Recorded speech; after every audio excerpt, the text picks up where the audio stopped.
Maintaining vision is important in any given multiplayer game, but Dota 2 takes it to a whole new level. Dota 2 is a game of information, and the team that has more of it at the opportune moments is going to win the vast majority of the time. Because of that, knowing how, when, and where to use observer wards is incredibly important at all levels of play. Knowing the best locations for wards as the game progresses requires more than a little bit of game sense, but by following just a few simple steps, you can quickly up your support game in Dota 2. We here at Win.gg are here to give you a quick rundown on this, but before we get into it, make sure to subscribe to keep up with all of our Dota 2 content. Naturally, let's start with the early game. Generally speaking, it's fairly easy to ward early on in Dota 2. While different team compositions can benefit from creative ward spots, things are straightforward with 99% of games. In the mid lane, wards over the power runes can give mids the jump on refilling bottles or setting up ganks with invisibility or haste runes. In the off lane, a ward behind the tree line can help protect players from ganks and troublesome opponents like Pudge and Keeper of the Light. Finally, in the safe lane, a ward in the jungle can offer lots of vision for early team fights. And next to the enemy tier 1 tower is a high ground spot that can give vision for early pushes. Once again, different team compositions can require unique ward positions. Heroes like Chen, Spirit Breaker, and Techies require vigilance in a way that might force you to get creative. For the most part though, warding in the early game is pretty straightforward. Things get much trickier in the mid game. Everything from team composition to the time on the clock to what state the game is in can impact how and when to ward.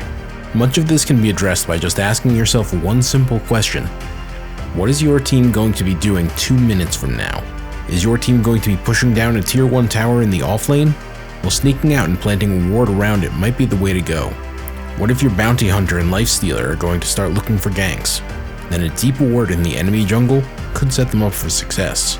Or maybe the enemies are gearing up to start a team fight, while a ward around a weakened objective or Roshan could give your team a read on the situation. These scenarios have always existed in Dota 2, but the Outlanders update provided 2 new components to the mid-game in neutral items and outposts. Neutral items see both teams emphasizing the jungle more than they have in years, and because of that, wards at the entrances can help keep your team safe as they farm.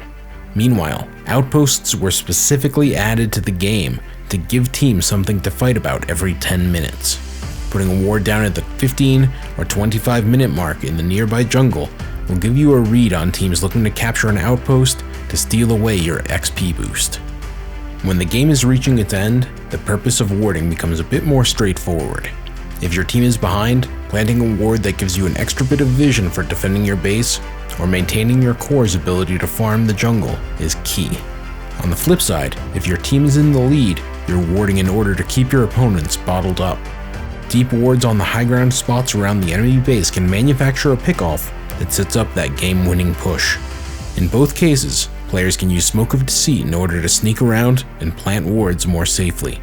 With cores itemized and respawn timers longer than they ever have been, supports should invest that extra bit of gold in order to keep themselves alive. There's actually plenty more to warding than this, but this should give you a start if you needed help.